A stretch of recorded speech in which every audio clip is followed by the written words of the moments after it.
pagkain para makakain nila. Ipinahayag ni Deta Malkiri kung paano may karne pa sa backpack na kanilang ninakawan.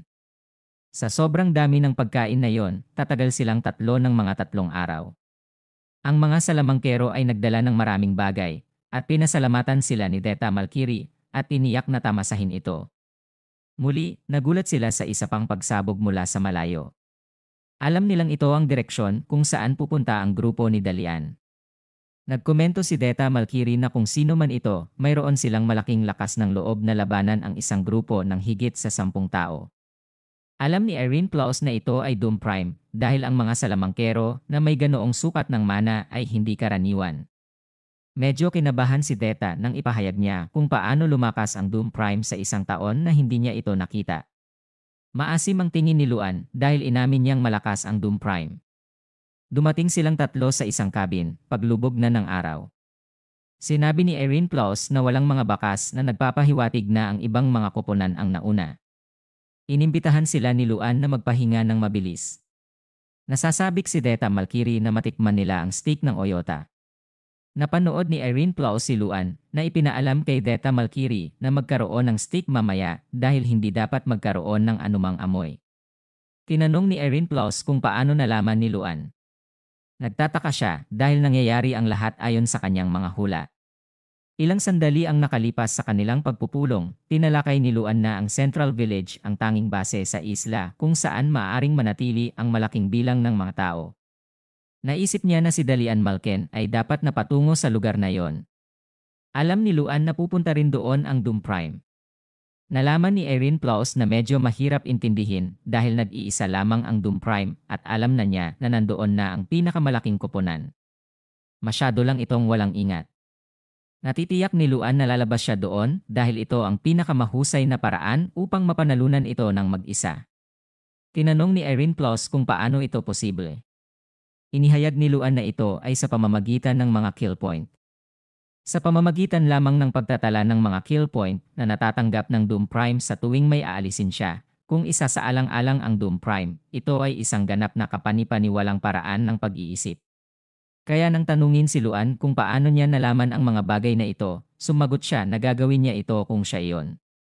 Ang hindi niya ibinahagi ay alam niyang walang pagpipilian ang Doom Prime kundi ang maging walang ingat, kahit na tumayo sa mata ng Flame King.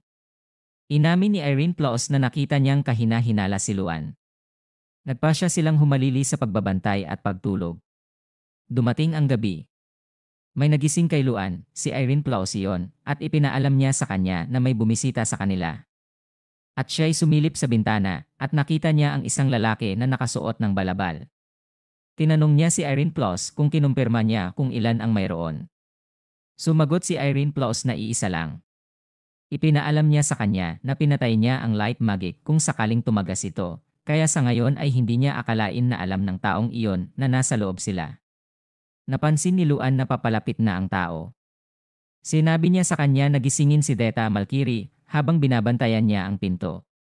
Ilang hakbang na lang ang layo ng tao sa pinto ngayon. Maya-maya, dumating ang taong ito sa harap nito. Nakayuko si Luan sa likod ng pinto, pinagmamasdan niya ang galaw ng taong ito. Kung isang tao lang, may hinala si Luan kung sino ito. Bumukas ang pinto. Pumasok ang lalaki, ngunit hindi niya napansin na nakayuko si Luan sa tagiliran. Hinawakan siya ni Luan mula sa likuran, inihagis ang lalaki sa lupa, at agad na tinakpan ang bibig ng lalaki. Magkasunod na sinindihan sila ni Irene ng kanyang mahika. Sinuri nila kung sino ito ang kinatawan ng Columns Academy na si Callis. Sinabi sa kanila ni Callis na hindi niya intensyon na pumasok, kailangan lang niya ng pahingahan, at kung alam niyang nasa loob sila, hindi siya darating. Nagtanong si Luan kung nag-iisa siya. Sumagot si Callis ng oo. Sinisiyasat ni Luan ang tungkol sa mga miyembro ng koponan na kasama niya, alam nilang may 6 pang kasama niya. Habang hinihintay nila ang kanyang sagot, si Deta Malkiri ay nanonood sa labas sa pamamagitan ng pagsilip sa bintana. Binibigkas ni Callis ang Doom Prime. Mukha siyang galit nang ibahagi niya na inalis ng Doom Prime ang mga tao sa kanya. Isinalaysay niya na matapang silang gumagalaw mula pa noong simula ng paligsahan dahil medyo malaki ang kanilang alyansa. Gumawa sila ng mga plano na tambangan ang grupo ni Malken at makakuha ng mga kill point. Noong panahong iyon, lumitaw ang Doom Prime. Tinatarget niya sila na nagkalat na naghahanap ng pagkain. Nilinaw ni Erin Plus kung ang Doom Prime ay nag-alis ng 6 na tao ng mag-isa. Itinama sa kanya ni Kalis na isang tao lang ang inalis ng Doom dahil inihanda nila kaagad ang kanilang depensa. Ang tunay na problema ay dumating pagkatapos nito. Isinalaysay ni Kalis na matapos marinig ang pagsabog, pinangunahan ni Dalian Malken ang kanilang buong koponan at inatak sila. Desperado silang nagtanggol sa kanilang sarili, ngunit hindi nila napigilan. Sa kalaunan, 2 tao lamang, kabilang ang kanyang sarili, ang nakaligtas at tumakas. Gayunpaman, hindi iyon ang katapusan. Noon, muling lumitaw ang Doom Prime. Galit na ibinahagi ni Kalis na ang Doom Prime ay nag-udyok ng away, at nang ito ay pumutok sa proporsyon, ang Doom Prime ay nagtago at nanood lamang hanggang sa matapos ang laban. Pagkatapos ay lihim silang sinundan ng Doom Prime habang sila ay nasugatan at tumatakbo palayo. Naisip ni Luan kung paano lubusang ginamit ng Doom Prime ang isang sitwasyon para makinabang siya. Napagtanto niya na ang Doom Prime ay tiyak na isang matalinong tao at umani ng mga benepisyo. Matapos ibahagi ang kanyang kwento, kahit na alam niyang wala na siyang kahihiyan, tinanong ni Kalis kung maaari siyang dalhin ni Luan sa ilalim ng kanyang koponan.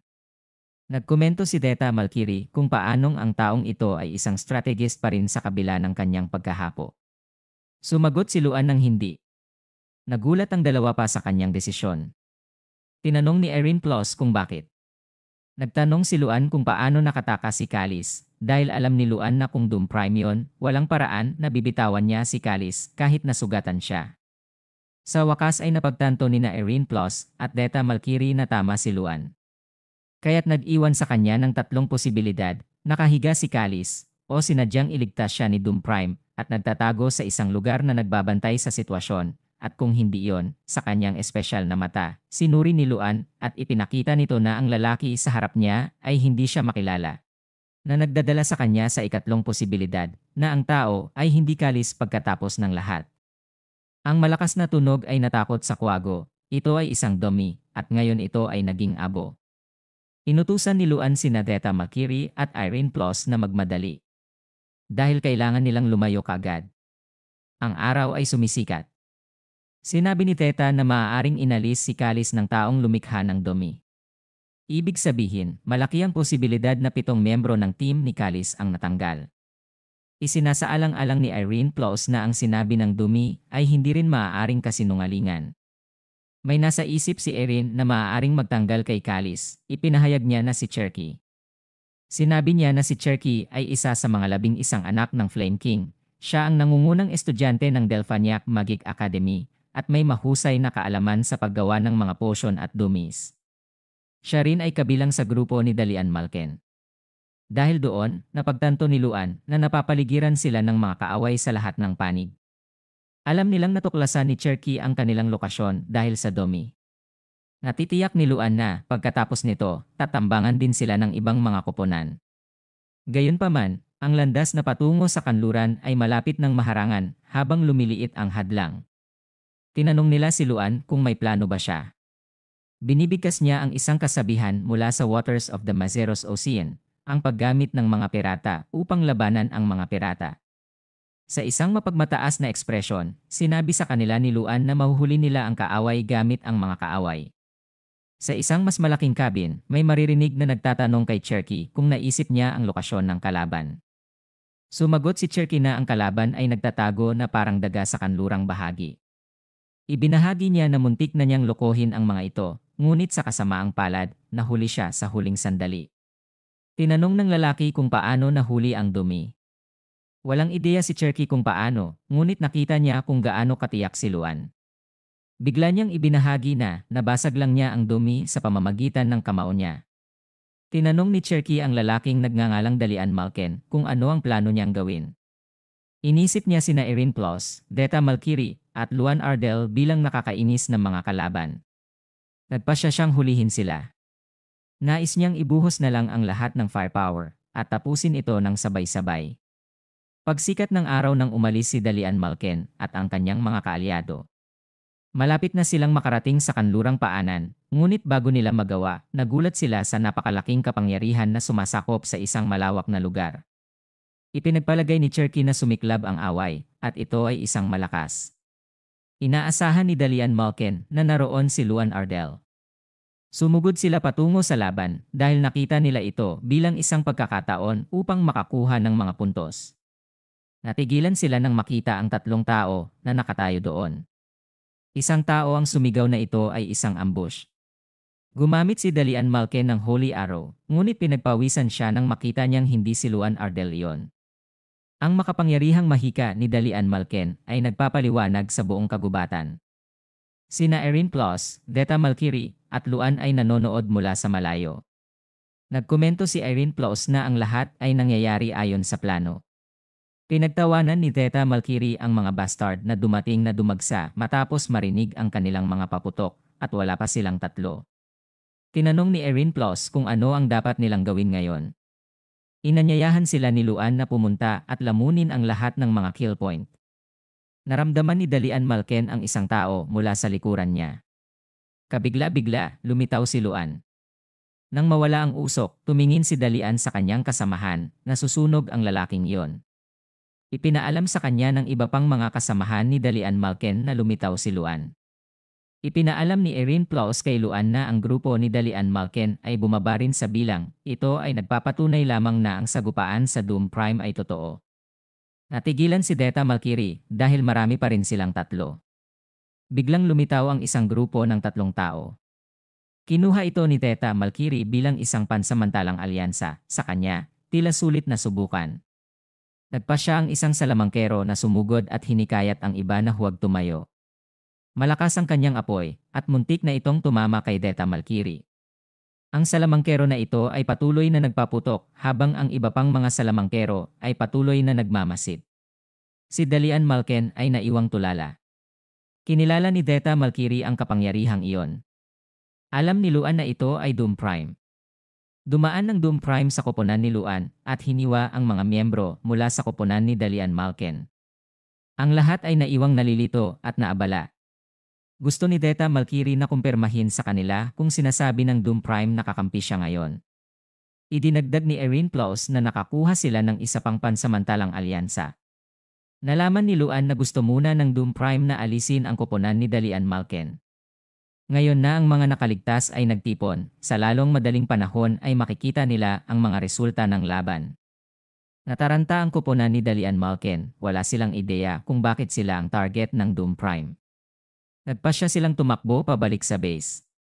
Sinalungat sila ni Dalian Malkin, sinabihan silang huwag tumakas kundi magtipon at lumaban. Inimbitahan ni Luan ang kanyang koponan na kumilos din. At ginamit ni Luan ang time distortion, sumugod din siya sa mga kaaway, at inihanda ang kanyang kamao. Gumamit siya ng earthquake na nagpawalang bisa sa mga tao. May napansin si Luan, may tumayo sa harapan niya. Ito ay Doom Prime. Dumaan sa kanya si Doom Prime. Tinawag niya si Luan at ipinahayag na aalisin niya si Luan sa pamamagitan ng kanyang sariling mga kamay. Inatake ng Doom Prime ang isa pang salamangkero. Napabuntong hininga si Luan. Makalipas ang ilang sandali, sa host room, napagpasyahan ng DN na nakumpirma na ang huling 10. Ipinahayag ni Teron na naroon ang mga estudyanteng inaasahan niyang naroroon. Naalala ni Teron ang pahayag ni Luan na ipapakita niya na mas magaling siya kaysa sa 11 anak. Medyo naiintriga si Teron. Iniisip ni Teron kung mananalo si Luan laban sa Doom Prime. Sa labas ng isang cabin, sinasanay ni Luan ang kanyang sarili. Sila ay nanirahan sa Base B na malapit sa gitna ng isla. Bilang resulta ng labanan sa araw na yon, tanging sina Dalian Malkin at Cherky lamang ang nanatili mula sa pinakamalaking alyansa. Ang grupo ng mga nakaligtas na pansamantalang lumaban bilang mga kaalyado ay nawala kasama ang Doom Prime. Isang screen ang lumitaw sa harap ni Luan.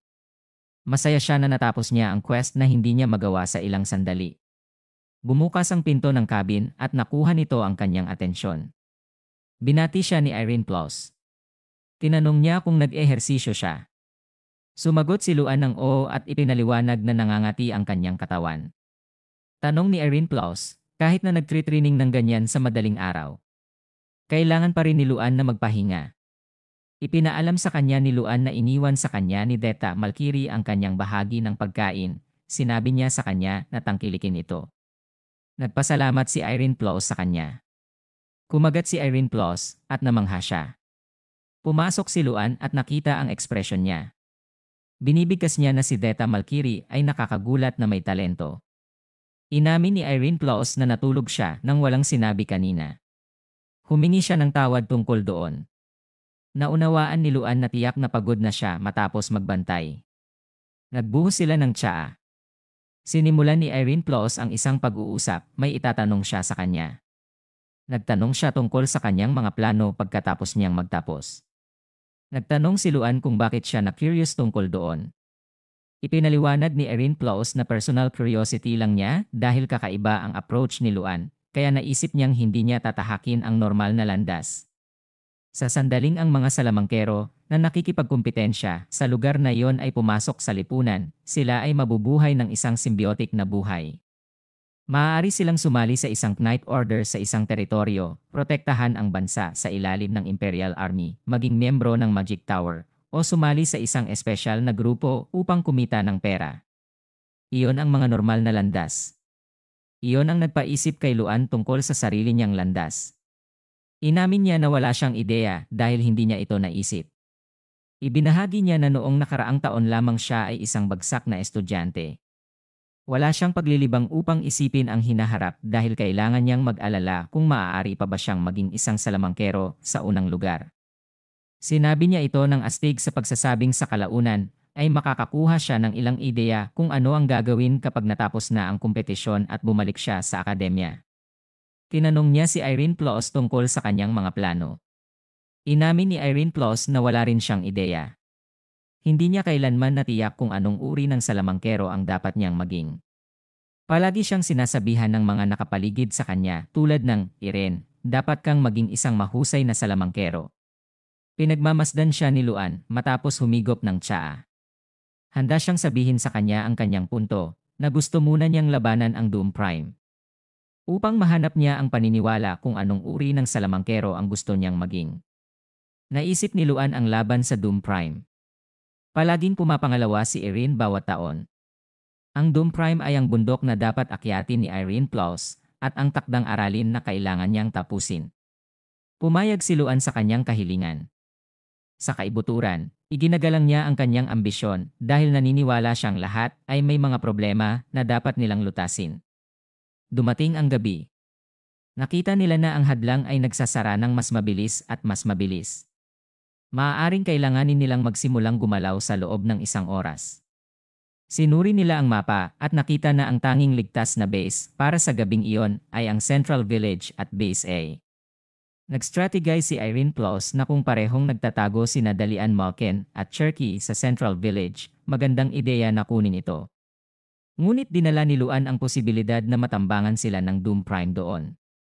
Ipinahayag ni Deta Malkiri na ang paghihintay sa iba na lumaban muna ay medyo mapanganib. Nababahala si Irene Plus na malalagay sila sa panganib dahil sa hadlang. Iniisip niya kung may magandang ideya. Tinanong ni Deta Malkiri kung maaari lang silang atakehin sa kanila. Sumagot si Irene Plus na hindi na kailangang makatawag pansin, kailangan lang nilang mag-ingat. Buti na lang at maganda ang ideya ni Luan. Ipinaliwanag niya na ilang tao na lang ang natitira mula noon, ang pagtaas ng isang ranggo ay makakakuha sa kanila ng maraming puntos dahil, tulad ng nabanggit ni Irene, lahat ay kikilos ng may pag-iingat. Idinagdag niya na dahil sinadya nilang akitin ang kanilang mga kalaban gamit ang kaguluhan kanina, malaki ang posibilidad na karamihan ay hindi kikilos sa anumang tunog na kanilang ginawa. Inihayag ni Luan na pagkakataon nila na makuha ang Doom Prime. Ipinaliwanag niya na sina Dalian Malkin at Cherky na nawalan ng karamihan sa kanilang mga miyembro ng koponan ngayon at ang natitirang mga nakaligtas, ang pinakamahina sa grupo, ay magtatago. Kung Doom Prime yon, lalabas siya dahil tiwala siya sa kanyang kakayahan. Bukod dito, kung iiwan nila ang Doom Prime, malalagay din sila sa panganib. Tinanong ni Irene Plus kung paano nila mahahanap ang Doom Prime. Sinabi sa kanila ni Luan na ipaubaya ito sa kanya. Tiwala siyang maaakit niya ang Doom Prime. Sa kalagitnaan ng gabi, may tumakbo ng napakabilis at si Luan iyon. Tinanong siya ni Strang kung paano niya mahanap ang Doom Prime sa pamamagitan lamang ng pagtingin sa minimap. Sumagot si Luan na malalaman nila kung ilang tao ang nasa loob ng base. Alam niya na kung may 3 tao, iyon ang mga nakaligtas. Kung may 2, si Dalian Malken at Cherky yon, at halatang mag-iisa ang Doom Prime. Natagpuan siya ni Luan. Nakita niya ang cabin at lumapit sa pintuan. Sumigaw siya para lumabas ang Doom Prime. Bilang tugon, pinasabog ng Doom Prime ang pinto. Nakita ni Luan ang silhouette niya. Nagalit ang ekspresyon ng Doom Prime. Tinanong ni Luan kung maganda ang tulog niya at pagkatapos ay ipinaalam sa kanya na mayroon silang mapupuntahan. Si Deta Malkiri ay nababalisa. Nakita niya si Luan na sinundan ng Doom Prime. Tinanong niya kung nahuli si Luan ng Doom Prime. Naguguluhan si Luan dahil hindi niya ginawa. Sa halip, dinala niya ang Doom Prime. Nagulat si Deta Malkiri na ginawa niya iyon nang siya ay dapat na pumunta ng lihim at tinambangan siya. Ipinaliwanag niya na hindi niya sinusubukang tambangan ang Doom Prime sa unang lugar. Tinawag ni Luan ang pangalan ni Doom Prime at ipinaalam sa kanya na ang kanyang kalaban ay si Irene Plus, hindi siya. Walang ideya si Deta Malkiri kung ano ang nangyayari. Bumuntong hininga si Doom Prime. Si Doom Prime ay kumilos ng mapagmataas at sinabi sa kanya na hindi siya kapareha para sa kanya. Sumang-ayon si Irene Plus doon. Sinabi sa kanya ng Doom Prime na kung siya ay maalis, ang Flame King ay mabibigo sa kanya. Pinayuhan niya ito na mabuhay ng kaunti pa upang mapataas ang kanyang ranggo. Tumanggi si Irene Plus, sinabi niya na hindi niya ito layunin sa kompetisyon. Sa halip, ang pagtalo sa Doom Prime ang kanyang layunin. Alam ni Luan na napakalakas ni Irene Plus, ngunit palagi siyang pumapangalawa bawat taon. Tatalo siya sa Doom Prime bawat taon, kaya nasa ilalim siya ng matinding stress. Noon, nakilala niya siya sa isang bookshop kung saan pareho nilang gusto ang parehong libro at ipinaliwanag ni Irene Plus na kailangan niya ito para sa kanyang personal na takdang aralin. Kamakailan lamang na may apoy sa kanyang mga mata, ipinahayag niya na gusto muna niyang labanan ang Doom Prime upang mahanap ang paniniwala kung anong uri ng salamangkero ang gusto niyang maging. Ngayon, nanonood si Luan para matupad niya iyon. Gumawa siya ng isang globo ng asul na liwanag at inilabas ito bilang isang malakas na blizzard. Ipinagtanggol ni Doom Prime ang kanyang sarili gamit ang kanyang espada. Napakalakas ng mahika ni Irene Plus kaya tila nagkaroon ng pagsabog ng asul na liwanag. Ngunit sa kanyang sorpresa, sinalungat ito ng Doom Prime gamit ang kanyang malawak na kapangyarihan sa pamamagitan ng paglikha ng isang hadlang sa paligid niya. Unti-unting pumutok ang kanyang harang. At ipinakita ang doom na nakatayo sa isang piraso. Mukha siyang nananakot sa kanyang mga mata na kumikinang na nagniningas na pula. Na-overwhelm si Irene Plus sa kanyang kapangyarihan. Nag-aalala si Deta Malkiri, kaya tinanong niya si Luan kung okay lang ba talaga na tumayo ng walang ginagawa. Mukhang punit si Luan. Mukhang seryoso si Doom Prime habang nagngangalit ang kanyang mga ngipin. At inihampas ang kanyang espada na lumikha ng apoy na direktang nakatarget kay Irene Plus. Hindi kumikilo si Irene Plus dahil alam niyang hindi niya ito maiiwas. At lumitaw si Luan sa kanyang harapan upang harangan ang apoy. Hindi niya ito inaasahan, nilinaw sa kanya ni Luan na pumayag lang itong labanan muna ang Doom Prime, ngunit wala siyang planong paalisin siya. Inihayag ni Luan na, alang-alang sa tagumpay, hindi niya kayang mawala ang isang mahalagang kasama. Hinamon ni Luan ang Doom Prime na makipag-away. Tinanong ng Doom Prime kung gagawin ito ni Luan ng mag-isa o kung kasama rin ang Desert Minnow. Na-trigger si Deta Malkiri ng paglalarawan na ibinigay sa kanya ng Doom Prime. Natural na sinabi ni Luan na mag-iisa siya dahil hindi masyadong cool ang dalawa laban sa isa. Natutunan ni Luan kung paano haharapin ang isang kaaway gamit ang isang espada mula kay Sir Gauter. Para sa isang kabalyero, ang mga paa ang pinakamahalagang bahagi. Hindi lamang ito nakakatulong sa kanila na maglapat ng puwersa sa kanilang mga espada, ngunit pinapayagan din silang mahulaan ng maaga ang mga galaw ng kaaway. Kaya, nagpasya si Luan na obserbahan ang mga paa ni Doom Prime. Nagsimulang atakehin siya ng Doom Prime. Nang gumawa ng hakbang si Doom Prime, natagpuan ni Luan ang kanyang pagkakataon. Hinulaan niya kung paano iugoy ng Doom Prime ang kanyang espada, kaya nakaiwas siya ng maayos. Nagtiwala siya. Ngunit pagkatapos ay nahuli siya sa pagbabantay. Nang hampasin siya ni Doom Prime sa kanyang tagiliran gamit ang apoy na lumabas sa kanyang espada. Dumugo si Luan. Mula sa simula sa kanyang braso, itinuwid siya ni Doom Prime sa pagsasabing hindi siya isang kabalyero, kundi isang salamangkero. Ipinaliwanag ng Doom Prime na iniisip ng mga tao na hindi kaya ng mga Magic Swordsman dahil hindi pa sila ganap na salamangkero o kabalyero, ngunit iyon ay dahil hindi pa sila nakakakilala ng isang tunay na Magic Swordsman. Nang lumipat ang Doom Prime, bahagyang nabasag ang lupa sa ilalim niya. Patuloy niyang inaatake at iniindayog ang kanyang espada na desperadong iniwasan ni Luan. Tinuya pa niya si Luan para lumaban. Nasa panloob na takot si Luan dahil hindi pa niya nakaharap ang isang kalaban na tulad niya noon. Hanggang kamakailan lamang nang makaharap niya ang mga salamangkero, nagawa niyang atakihin ang kanilang kahinaan sa kanilang oras ng paghahagis nang lapitan niya sila. Gayunpaman, kinansela ng Doom Prime ang puwang gamit ang kanyang espada. Nang humakbang si Luan, may naramdaman siyang kakaiba. Ito ay dahil ang kanyang hita ay random na pinutol. Ipinaliwanag ng Doom na ito ay tinatawag na Radiant Impact. Ipinaliwanag niya na ang sugat ay patuloy na ubusin ang kanyang paggalaw, tulad ng kung paano hindi makagalaw si Erin Plaus ng 1 pulgada kanina. Seryoso ang ekspresyon ng Doom Prime sa kanyang mukha nang sabihin niya kay Luan na ito na ang katapusan ng kanilang laban. Isang malaking haligi ng liwanag ang lumitaw kung saan nakatayo ang Doom Prime. Minamanipula niya ang kanyang kapangyarihan na nagbigay sa kanya ng mga pakpak ng uwak. Nagulat lahat sina Erin Plaus, Deta Malkiri, at Luan. Isa itong 5th class nature magic na tinatawag na Devil's Wings. Pinapakpak niya ang kanyang mga pakpak na lumikha ng isa pang haligi ng asul na liwanag. Ang omnipotent power ay lumikha ng malakas na hangin. Ang lugar ay nasa kaguluhan, nawalan sila ng balanse dahil tinatangay sila ng hangin. Pagkatapos ay dinurog ni Doom Prime ang landas sa harap niya at pinalutang ang mga labi. Nagtago si Luan sa likod ng isang malaking bato. Ang ganitong uri ng kapangyarihan ay inaasahan mula sa taunang nagwagi ng Magic Festival. Inamin niya na talagang malakas ang Doom Prime. Pinunit niya ang kanyang manggas at itinali ang tela sa kanyang hita. Doon niya napansin na kumikinang ang singsing niya. Unti-unting naalis ang usok. Bumuntong hininga si Doom Prime habang ipinahayag niya na may inaasahan siya kay Luan Ardell, ngunit naiwan siyang bigo. Huminto si Luan sa pagtatago at kinilala ang sinabi ng Doom Prime. Ipinahayag niya na ang Doom Prime ay sapat na malakas upang madama niya ang isang pader sa harap niya sandali. Tinanong ni Doom Prime kung plano ni Luan na sumuko. Napangiti si Luan habang binibigkas na hindi niya magagawa yon. Ipinaalam niya sa Doom Prime na mayroon siyang mga taong naniniwala sa kanya at iyon ang dahilan kung bakit mas gusto niyang sirain ang Doom Prime. Natuwa si Doom Prime sa pagiging baliw ni Luan.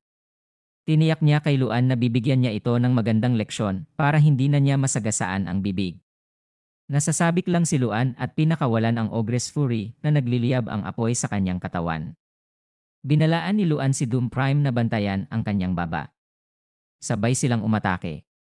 Bilang tugon, pinaalalahanan siya ng Doom Prime na bantayan ang kanyang sarili sa halip, kung hindi, baka mamatay talaga siya. Mukhang determinado si Luan. Ang kanyang kamao ay sumalungat sa espada ni Doom Prime, at pareho nilang ginamit ang lahat ng kanilang kapangyarihan.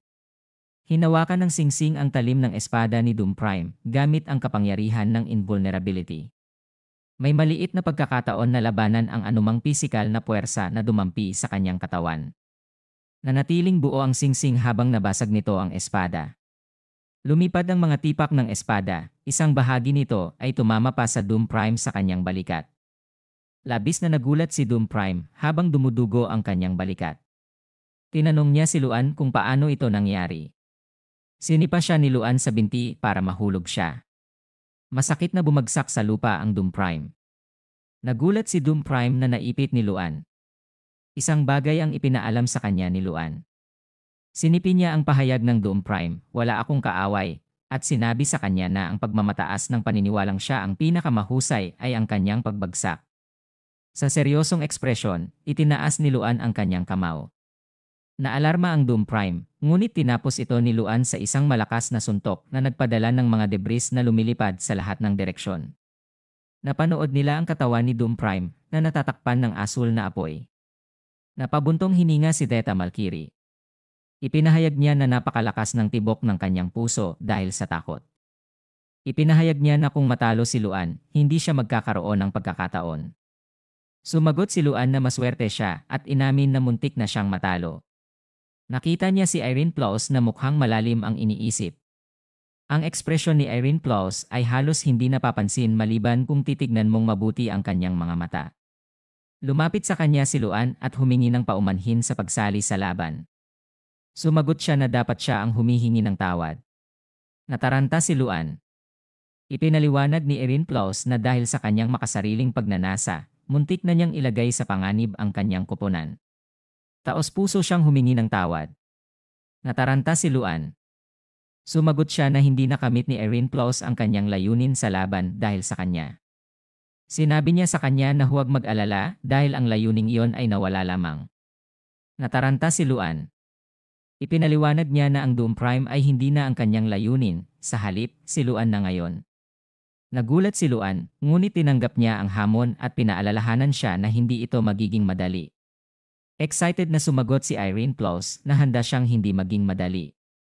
Sinabi niya sa kanya na abangan ito dahil malalampasan niya siya sa lahat ng mga labanan balang araw.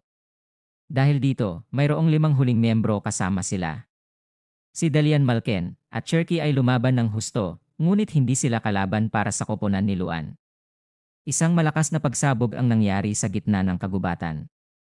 Tinakpan ng usok ang lugar at nang mawala ito, nahayag nito ang walang malay na katawan ni Dalian Malken at Cherky. Si Dalian Malken ay may nakikitang mga pinsala sa kanyang mukha. Bumuntong hininga si Deta Malkiri.